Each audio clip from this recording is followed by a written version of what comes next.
What's up, YouTube? Movie Guy 808. Back for the third time, my third most disturbing films video right here. Had to make a part 3.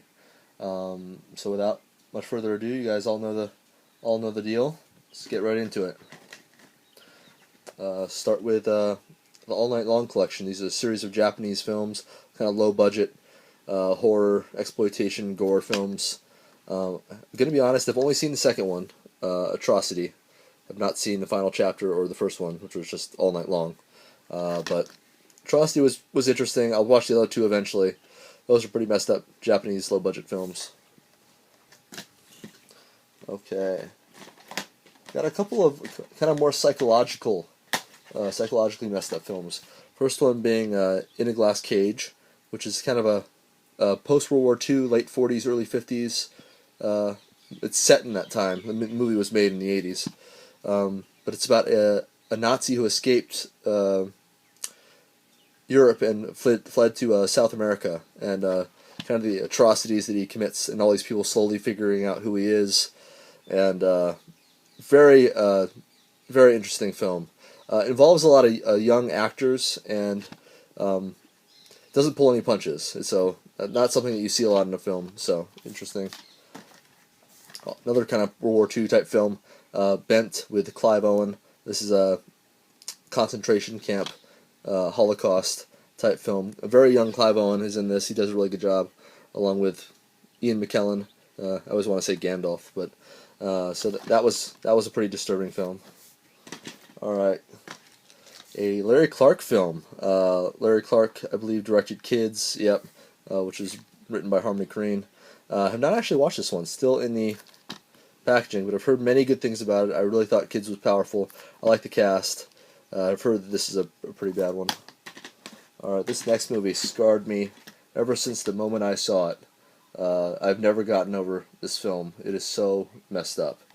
And that is The Phantom Menace. I'm kidding. No, I'm not kidding in the fact that this movie was terribly done, but obviously that's not really disturbing. Alright, got two Japanese films. Evil Dead Trap and Evil Dead Trap 2. First one put out by Synapse, the second one put out by Unearthed Films.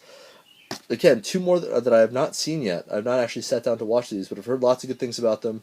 Again, low-budget Asian horror films, so really want to check those out soon.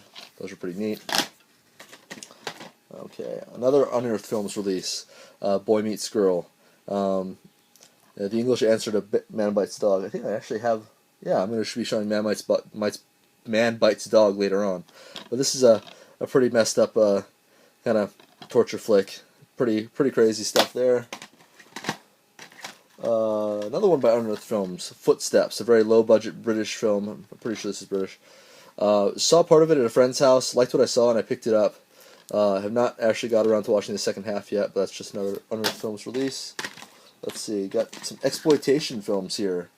Two SS Hellpacks. They're both triple features, with just kind of World War II exploitation, sexploitation films. SS Experiment Love Camp, SS Girls, SS Camp Women's Hell, SS Hell Camp. They all have like the same words, just rearranged. Gestapo's Last Orgy and Red Knights of the Gestapo. So each have 3 films, obviously. Have seen 2 of the films, have not watched the rest yet. They're really just low-budget exploitation films, but kind of 2 nifty packs there. Is this a Thai film? Yes, Thai film, Slice. It's kind of a new age horror film, came out in the last few years. This was actually very well done. Some very good coloring, very good photography, some good suspense, cool music. This was actually a really cool movie. I mean, if you like kind of disturbing films like I Saw the Devil, or other kind of Asian horror films like that, you would probably like this. Necromantic 2 by Jörg Buttgereit. I showed Necromantic 1 and Schramm in the previous disturbing videos. Just gotta show the last one. So Necromantic 2 by Jörg Buttgereit was not nearly as good as the first, but still had some, cringeworthy moments in there. Okay, a French horror film, Calvaire, which I believe means The Ordeal. This gets compared a lot to like Texas Chainsaw Massacre, because it's kind of just a guy that happens upon a house, and It's well, unlike Chainsaw Massacre, the guy at the house appears to be pretty normal, but then it's all of a sudden kind of goes absolutely crazy, and yeah, I mean this is a pretty weird movie. There's some very odd stuff like in this movie, and it did remind me of Texas Chainsaw Massacre at a few points. I like that Calvaire. Okay, what else we got here? Okay, yeah, I guess I'll show this. A New Zealand film, Once for Warriors. This is a emotionally disturbing film. It is about domestic violence. There is, considerable violence against children and women and things like that, and that's disturbing. But it's really just the tone that the movie hits. It's really in your face and blunt about the subject. It does not attempt to, at all, glamorize or smooth over what domestic violence is all about.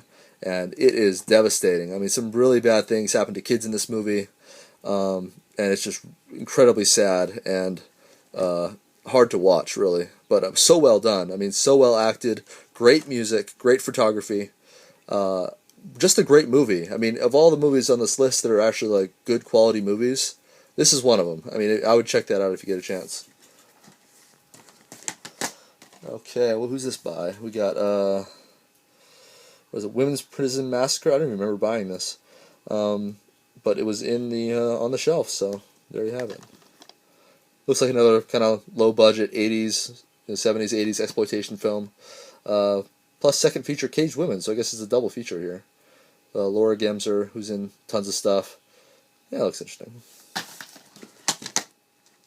Okay, what's next?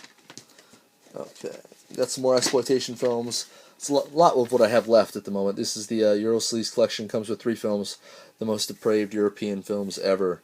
It comes with Sister of Ursula, Sinful Dwarf, and Hannah D. in a 3-pack there. I have actually seen all of these, although this pack is still sealed. But Sinful Dwarf was especially bad.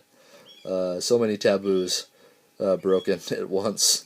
But 3 interesting films there.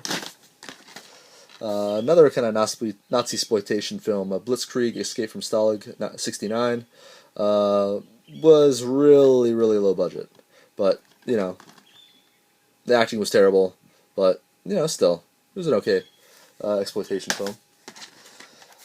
Dead Girl. I think I talked about this in one of my other videos, but I can't recall.